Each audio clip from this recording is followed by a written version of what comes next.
on m'a souvent demandé qu'est-ce qui est plus important, la forme ou le fond, pour commencer, quand tu lances, parce que tu ne sais jamais s'il faut mettre plus en avant l'un ou l'autre. Je vais vous prendre le même exemple en séduction. Quand vous voyez un très beau mec ou une très belle fille, bah évidemment, vous foncez, vous allez au rendez-vous direct. Enfin, personne ne se pose la question. Mais si au bout d'1 minute de discussion, en fait, il n'y a rien, c'est vide, vous n'allez pas forcément renouveler l'expérience. Qu'on soit tous d'accord. C'est pareil avec une vidéo.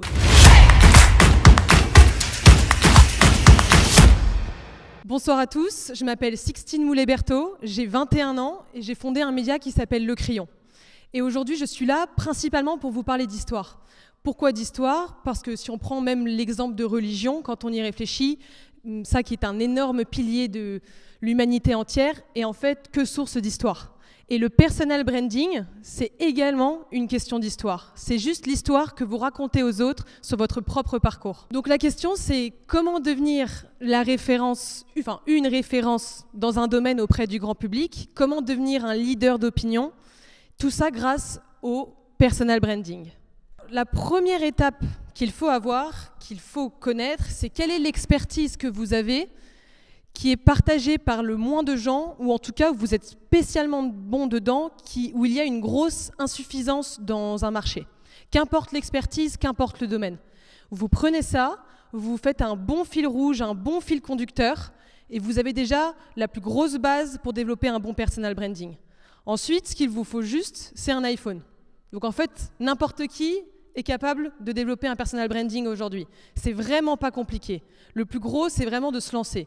Mais dès que vous avez un bon fil conducteur et un iPhone, et que vous savez raconter des histoires, en tout cas que vous apprenez à le faire en le faisant, vous verrez que n'importe qui est capable de développer un bon personal branding. Là, je vous ai pris l'exemple de Caroline Jurado. Caroline Jurado n'est pas une experte en crypto. Ça ne fait pas 30 ans qu'elle travaille dans les cryptos. C'est une experte en vulgarisation de crypto. Parce que tout est toujours lié au storytelling et à l'histoire que tu racontes aux gens. Et elle a réussi à fédérer une communauté autour de la crypto parce qu'elle explique la crypto-monnaie à quelqu'un qui ne s'y connaîtrait vraiment zéro en crypto. Donc, les gens, ils veulent suivre des vulgarisateurs et des compagnons de route. Ils ne veulent pas suivre des experts où ça fait 30 ans qu'ils sont focalisés sur un sujet et ils t'apportent de la valeur en 10 secondes. Ils veulent suivre quelqu'un qui arrive à te trouver une histoire. Parce que généralement, quand je vous prends une vidéo, un réel sur Insta, la vidéo dure 1 minute 30. La valeur ajoutée que tu apportes à la personne qui te regarde, elle dure que 10 secondes, soyons très clairs. Sauf qu'en fait, pour faire en sorte que la personne ait envie d'écouter la vidéo jusqu'au bout, s'intéresse à toi, comprenne et entre guillemets s'attache à l'image que tu renvoies, il faut que tu crées tout un storytelling autour de la valeur ajoutée, de comment tu as pu en arriver là. Il faut également donner l'impression à la personne qui t'écoute que l'idée, tu l'as eue seulement il y a quelques jours ou que tu as compris la chose que tu es en train d'expliquer que très récemment. Si tu donnes l'impression que ça fait 30 ans que tu connais ça, tu ne vas jamais réussir à captiver la personne qui t'écoute. Parce qu'au bout d'un moment, les gens, ils veulent quand même avoir l'impression que la personne qu'ils sont en train d'écouter, ça pourrait être eux. Ça pourrait être leurs potes, ça pourrait être leurs parents, ça pourrait être leurs copains, ça pourrait être leurs copines. Donc ça, c'est très important d'avoir ça en tête. Il faut vraiment donner cette image de vous êtes hyper proche des gens, mais aussi dans la manière dans laquelle vous expliquez les choses. Il y a aussi un truc, et ça j'hésitais un peu à en parler, mais je le fais parce que c'est un truc qui me rend dingue à chaque fois, c'est le syndrome de l'imposteur. On m'en parle à tous mes calls avec les clients et ça me rend dingue. Tout le monde me dit oui, mais est-ce que tu es sûr que c'est une bonne idée que je me lance sur LinkedIn ou sur Insta? Pourquoi moi je serais légitime pour prendre la parole sur tel ou tel sujet?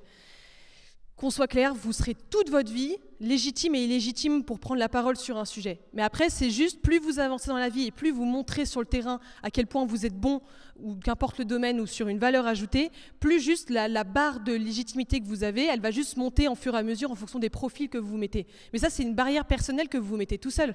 Enfin, moi, les amis, j'ai 21 ans. Hein. Quand je me suis mis sur les réseaux, j'avais 20 ans. Est-ce que j'étais plus légitime que la plupart des gens pour prendre la parole? Non, juste je l'ai fait. À l'époque, je ne savais même pas monter une vidéo, je ne connaissais rien à rien. En fait, je l'ai fait, j'ai pris mon téléphone, je me suis filmé. Oui, la première vidéo que vous ferez, elle sera nulle. Ça, on est d'accord. La 10e, elle sera nulle aussi, hein. La 20e aussi. Mais peut-être que la 25e, elle va exploser. Peut-être que la 25e, elle sera vraiment bonne. Et c'est ça, en fait, le plus important que vous devez retenir. C'est la persévérance et ne jamais lâcher. Et que n'importe qui est capable de le faire ici. Si moi, j'ai été capable, vous êtes tous capables. Ça, qu'on soit clair là-dessus. Donc, plus jamais je vais entendre de syndrome de l'imposteur. Hein. Donc, ça, venez pas m'en parler après, parce que sinon, je vous tue. Hein. Ça, je vais pas être contente. Ensuite, la deuxième étape, une fois que vous avez fait ça, c'est réussir à se construire et à fédérer une bonne communauté. Donc, que vous ayez 100 abonnés ou 1000 abonnés, c'est la même chose. Là, j'ai pris l'exemple de Charlotte Allo parce que justement, elle s'est lancée il n'y a pas très longtemps. Charlotte Allos, c'est une jeune femme qui est handicapée et qui est entrepreneuse. Elle a un parcours qui est très très inspirant. Et j'ai adoré justement prendre cet exemple parce qu'elle a réussi très vite à analyser son marché. C'est-à-dire qu'elle a vite demandé des retours de sa communauté sur les vidéos qu'elle faisait. Elle a répondu à tous les messages, à tous les commentaires. Vous allez me dire, quand tu as 100 abonnés, c'est pas très long à faire. Mais ça demande quand même de la rigueur de le faire constamment, de ne pas en oublier un seul. Parce qu'un truc qui est très important, c'est qu'au début, tu commences forcément avec une cible que tu te donnes. Tu te dis, je veux parler et m'adresser à ces personnes-là. Mais si tu veux grossir ton entonnoir et en fait améliorer au fur et à mesure et faire grandir ta communauté, il faut que tu comprennes très rapidement ce que les gens veulent. Et le problème qu'ont la plupart des gens qui se lancent sur les réseaux sociaux, c'est qu'ils demandent des retours de leurs potes ou des gens qu'ils connaissent. Mais le problème, et désolé de vous dire cette vérité, mais c'est que la plupart des gens mentent. Et ils ne mentent pas pour être malveillants envers vous, mais c'est parce qu'ils ne voudront pas vous blesser. Et s'ils ne vous mentent pas et qu'ils vous disent sincèrement ce qu'ils pensent, dans tous les cas, ils sont biaisés parce qu'ils vous connaissent. Et trop cool, ma pote, mon copain, ma copine est sur les réseaux, c'est énorme, c'est trop bien ce que tu fais. Et oui, trop cool, bien sûr. Le problème, c'est que forcément, la vie est obligatoirement biaisée.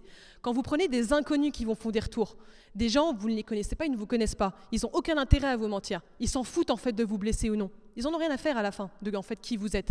Donc généralement, ce sont les retours les plus constructifs que vous pourrez avoir de toute votre vie. C'est pour ça que de s'appuyer sur sa communauté pour continuer à bien avancer, c'est hyper important. Si je vous prends l'exemple de Gary Vee, quand il avait encore 1 million d'abonnés ou même des millions d'abonnés, il continuait à répondre, il passait ses nuits à répondre à ses abonnés. Vous allez me dire pourquoi le mec il a des millions d'abonnés? Bah ouais, mais c'est comme ça qu'il continue à grandir et qu'en fait aujourd'hui tout le monde le connaît. Parce que le mec il est constamment en train de répondre à ses abonnés et de ne pas dormir de la nuit. Je vous dis pas de pas dormir de la nuit, c'est comme je ne vous dis pas de ne pas reprendre les retours de vos amis, des gens que vous connaissez. Il faut vraiment réaliser que parfois les gens, voulant être trop bienveillants avec vous, n'oseront jamais réellement vous dire ce qu'ils pensent. Il y a aussi un truc très important, on m'a souvent demandé qu'est-ce qui est plus important, la forme ou le fond? Pour commencer, quand tu lances, parce que tu ne sais jamais s'il faut mettre plus en avant l'un ou l'autre. Je vous prends le même exemple en séduction. Quand vous voyez un très beau mec ou une très belle fille, bah évidemment, vous foncez, vous allez au rendez-vous direct. Enfin, personne ne se pose la question. Mais si au bout d'1 minute de discussion, en fait, il n'y a rien, c'est vide, vous n'allez pas forcément renouveler l'expérience. Qu'on soit tous d'accord. C'est pareil avec une vidéo. Il faut vraiment que vous charmiez votre public. Donc si très rapidement il n'y a pas de fond, les gens ne vont pas s'abonner à vous, ils ne vont pas vouloir voir une autre vidéo le lendemain. Donc en fait, pour commencer, moi je dirais que le fond est beaucoup plus important que la forme.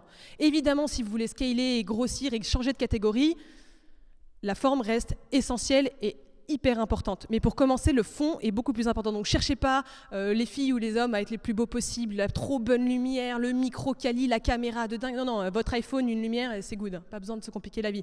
Après, vous prenez CapCut, ça je vous le conseille, super logiciel pour monter vos vidéos. Truc de dingue, moi je monte mes vidéos en 5 minutes. Incroyable, ça vous met les sous-titres automatiquement. Ça c'est un vrai bon tips que je vous donne. Donc je vous recommande, c'est gratuit, c'est incroyable. Et donc voilà, c'était le petit exemple avec Charlotte. Et aujourd'hui, elle a réussi à fédérer pas seulement des gens qui sont handicapés, parce qu'à la base, elle voulait montrer aux handicapés que tu pouvais faire n'importe quel métier que tu voulais. Aujourd'hui, moi, je la suis, tout ce qu'elle dit, ça m'intéresse. Parce qu'en fait, elle a réussi à m'emmener, à m'embarquer dans son histoire. Elle a vite compris à qui elle devait s'adresser et comment grossir petit à petit son entonnoir. Donc ça aussi, c'est une étape très importante. Le dernier exemple, enfin le dernier point, c'est surtout le fait qu'une fois que tu as fait tout ça, c'est important de s'appuyer sur sa communauté pour faire des choses. Et quand je dis s'appuyer, c'est vraiment au sens propre. Les créateurs de contenu n'osent jamais s'appuyer sur leur communauté parce qu'ils ont peur de, en fait, avoir ce sentiment de c'est moi qui leur est redevable parce que c'est eux qui me suivent et c'est eux qui m'apportent tout ce que j'ai. Je vous rappelle juste que vous leur livrez quotidiennement ou toutes les semaines du contenu gratuit, en fait. Donc quand tu as une bonne communauté, leur demander des services, des conseils, des retours, c'est même avec plaisir, ils vont le faire. Les gens adorent rendre des services. Ça, c'est un truc que vous oubliez et que moi-même, j'ai oublié pendant longtemps. Et là, je vous ai pris l'exemple de Jules Simian, qui est un très bon ami, qui a fondé une application qui s'appelle Extra Student. Jules, son application, c'est pour résoudre le décrochage scolaire. Et donc, en fait, les utilisateurs, entre eux, s'entraident. C'est des étudiants ou des écoliers, tout type d'âge. Et ils s'entraident en envoyant entre eux leurs notes de cours. Et en fait, c'est 20 sur 20 comme concept parce que lui, il interagit avec sa communauté interagit avec lui et sa communauté interagit entre elles. Et donc, c'est la meilleure preuve de à quel point il a réussi à s'appuyer sur une communauté pour comprendre exactement ce dont elle a besoin. Mais si aujourd'hui, lui, il a besoin de quelque chose, une story, j'ai besoin de ça, les gens ils vont vouloir l'aider, ils vont vouloir aller au front et se battre avec lui. Les gens veulent faire partie d'un projet qui les dépasse. Donnez-leur les clés de ça. Allez vous battre avec eux. Ils attendent que ça, eux. Ils attendent vraiment que ça. Allez-y. Moi, si je vous prends l'exemple sur le crayon, on a un problème de cross-post d'ailleurs sur Insta. Si quelqu'un a la solution, je suis très preneuse. On a mis une story pour demander à notre communauté comment résoudre ce problème. Il y a un mec qui nous a répondu, qui bosse chez Meta, bon, finalement il n'a pas pu nous aider. Et moi je me suis dit, en fait c'est parce qu'il n'est pas assez qualifié. J'ai déjeuné chez YouTube il y a 10 jours et mes 2 personnes que je connais qui bossent chez YouTube m'ont dit, non mais en fait t'as pas compris, mais ce mec-là c'est le responsable des partenariats de Meta. C'est normal, en fait il est trop qualifié pour t'aider. Donc en fait, en une story que j'osais même pas trop faire, j'ai le contact des partenariats du mec de Meta. Donc oui, il m'a pas aidé sur mon problème, mais si jamais un jour j'ai besoin d'un autre truc, ça pourrait peut-être m'aider d'avoir le partenariat du mec de Meta quand même.